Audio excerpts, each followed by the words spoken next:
What's going on, YouTube? Welcome back to Fireside Rangers. I'm your host, Eric Wilson. Today, doing a little solo episode here to discuss Artemi Panarin, in my opinion, and I believe the opinion of everyone over here at Fireside Rangers, and probably a lot of you fans watching. Panarin is the clear MVP of this Rangers team to start the year through the first 23 games, and I think he's making a case for the league MVP through the first quarter of the NHL season. He's been playing out of his mind, definitely the best hockey he's ever played in his career. And who knows, by the end of the season, maybe he will finally take home the Hart Trophy as the NHL's MVP. But I do want to do a little bit of a deep dive into Panarin's season, what we've seen him do so far that makes him such a candidate to win league MVP, and just a little bit of a discussion about how impactful he is on the success of the Rangers. But before I really start to get into things, make sure you guys like, subscribe, ring that bell so you don't miss notification. If you're watching us on Apple or Spotify, be sure to give us a 5-star review and leave your thoughts down on Artemi Panarin down in the comment section below, because I'm sure it's going to be overwhelmingly positive, but I still do like to read your comments. And be sure to follow us on all of our social media platforms at Fireside Rangers on both Instagram and X. So let's jump right into this. Artemi Panarin, right? You look at the Rangers team and the offensive core that we have, even the defense and the elite goaltending that's on this team, it's elite. You know, there's a reason why through 23 games, the Rangers are sitting at number one in the NHL. We have a lot of depth, a lot of great players, and a lot of skill spread throughout the entire lineup.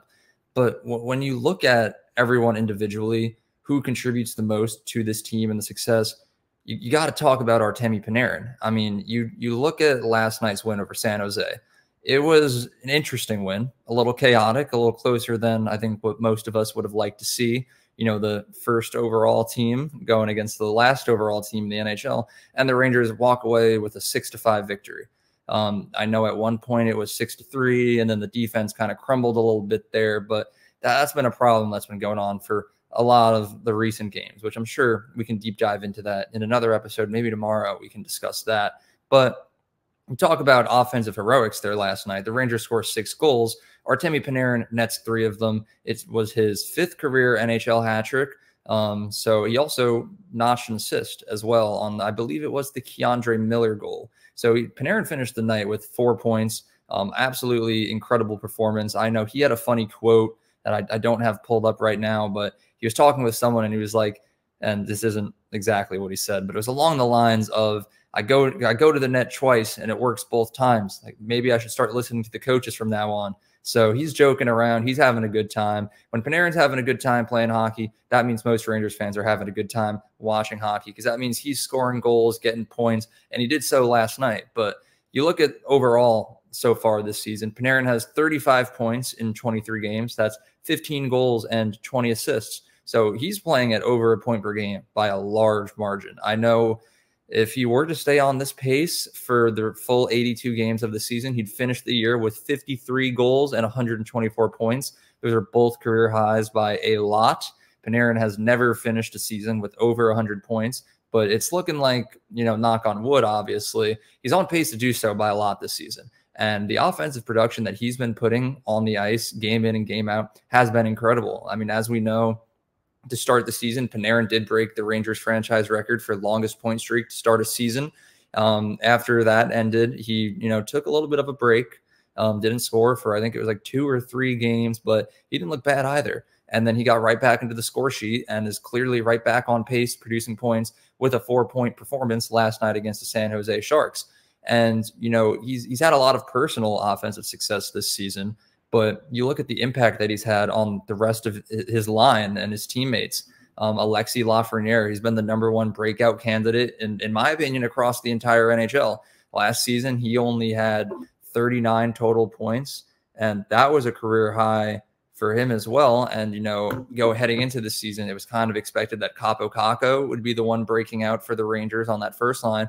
But it's been Lafreniere. Through 23 games, Lafreniere is already at 15 points. So he's close to reaching the halfway mark of his career high, only a quarter of the way through the season.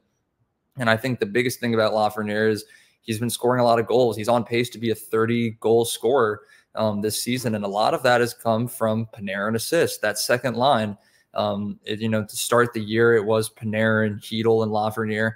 That trio was playing exceptionally, and Chytil obviously has been injured for the last month or so, just a little over a month, as a month and 2 days to be exact, because today is December 4th.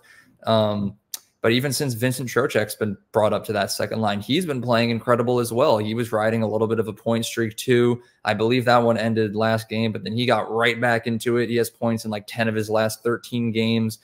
So even Trocheck, he's been one of those players who just crept right up into the top 6 and is doing nothing but scoring, and the same as Lafreniere. And a lot of that can be thanked to Artemi Panarin and his success that he's having over there in the offensive zone as well.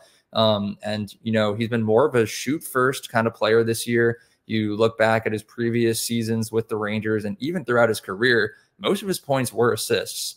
If he was in the offensive zone, whether it be on the power play, an offensive rush, he was always the pass first type of player.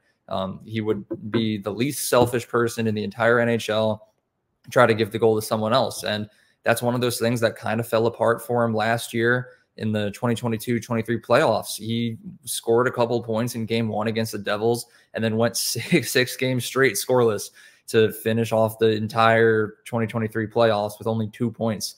And that's what caused a lot of fans to go writing angry letters to Panarin and complaining, calling for a possible trade to get him out of there, saying he was washed. But Panarin wasn't having it. He shaved his head, said he was going to come back a new man. And everyone, I think, including myself, me and Tony, especially over here at FSR, kind of poked fun at that. We were like, yeah, he shaved his head and he thinks that something's going to change. But I guess it was all a mental game, because he shaved his head and now he's bald and he's producing points at a rate like never seen before. And you just look around the entire league as well. Panarin is 4th overall in the NHL in point totals. Nikita Kucherov leads with 40 points. David Pastrnak and JT Miller are tied for 2nd and 3rd with 36 points. I believe Pastrnak gets a little bit of an upper hand there in the 2nd slot because he has more goals than Miller. And then Panarin's right there in 4th with 35. So he's only a point behind Pastrnak and Miller. And I do know that JT Miller has played in 25 games, Pastrnak 24, even Kucherov's played in 24, Panarin only 23. So he does have a game in hand while being 1 point shy of 2nd overall in the NHL. So when you talk about comparing stats, Panarin is right there among the league's best in points totals. But I do want to transition this a little bit into defense, because as we know, scoring the most points in the NHL, that's not what's going to get you a Hart Trophy. That's what's going to get you an Art Ross Trophy, which usually Connor McDavid wins. But somehow, some way, he doesn't appear to be in the top 10 in point scoring this season. But this isn't an Oilers channel. I don't want to poke too much fun at them. But defense, right? You got to be an all-around, well-rounded player in order to win the Hart Trophy as the league MVP. And I never thought I would say this, but Panarin is playing defense. You look throughout his entire career, he always kind of looked like a one-trick pony. You know, he can score you a lot of points, but other than that, you're not really getting much out of him. He doesn't really play defense. He doesn't forecheck, and that has changed this year. Peter Laviolette has come in his first season as the Rangers head coach, and he's implemented this new defensive-minded system that a lot of players have had to change their games for. Panarin especially, because under Gallant, Panarin can kind of just go out there, skate around in circles, score some points, come back to the bench, and Gallant would give him a little treat for scoring. But under Laviolette, that is not going to slide. And it hasn't slid at all so far this season because, like I said, a lot of players have been changing their mindset and their play style, and they're reaping the benefits from it. And I think of all the players to reap the benefits from this new defensive system, the most, it is Artemi Panarin. I never thought I would sit here and say that Panarin has been one of the best defensive forwards on the Rangers. I still think that Mika Zibanejad is number 1 right there, and there could be a whole discussion about him making a case for the Selke Trophy by the end of the year. But you look at Panarin going from over 100 giveaways last year to barely giving away the puck at all this season, playing smarter, and then also collecting takeaways for the Rangers in multiple games so far this season. He's grinding. He's going against the boards. He's making hits, and he's getting in the scrum, and he's getting scrappy. And it's just it's a style of play that we've never seen from Panarin before. And I think when you talk about the Hart Trophy, the NHL's MVP, that's the kind of stuff that you're looking for. Not someone who's just going to score you a lot of points, someone who's also going to be doing the dirty work. And while you are scoring the points, you're also playing defense and you're making a true impact on the overall success of the team, not just getting on the score sheet a couple of times a game. And when you look at Panarin, I think he's doing that perfectly through 23 games. That entire second line as well, just to bring it all together back with them, Trocheck and Lafreniere, they've been doing that too. And it's been an incredible offensive and defensive line that Laviolette has constructed right there. And I think when you look at the entire offensive core, that second line is easily the #1 line on the entire team, even though they are labeled as the Rangers' second line. You could also discuss Panarin on special teams. He hasn't been playing on the penalty kill, but at the same time, he's also not been causing any penalties. His penalty minutes are extremely low so far this season, and it's very rare that you see him in the box. When the other team has someone in the box and Panarin's on the power play, he's like the quarterback of this new power play. Usually it's Adam Fox. He was injured for about a month. He's recently come back, but in the month span that he's been out with injury, Gustafsson had to fill in and he played great, but Panarin was the real puck mover on that power play, and he still remains as it. And he's been the cause of a lot of goals, a lot of the reason why the Rangers do have the #3 overall power play in the entire NHL. But so that's like, you just look at Panarin, elite offense, elite defense. How can you not say that he's a Hart Trophy candidate? And that brings up me to the last question, the last thing that I want to talk about. Who else but Panarin? You know, you look around the NHL, Panarin isn't the only player who's making a case for the Hart Trophy. There are a lot of other elite players out there who are surely going to be in contention. You know, just to name a few, you have David Pastrnak over in Boston, Quinn Hughes, a defender over in Vancouver. And then there's a couple other names out there. Nikita Kucherov in Tampa leading the league in points as of right now. And surely one of the most impactful players on that Tampa Bay Lightning team.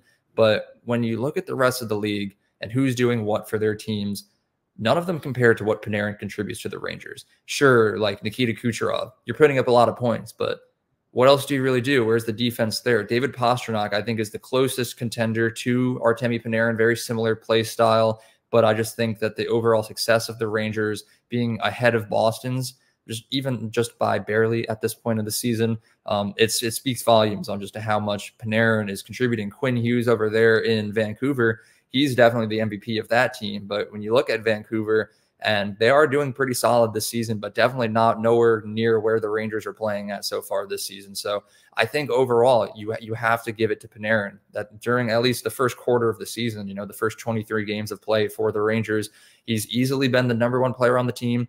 And I would go as far to say as the #1 player in the NHL.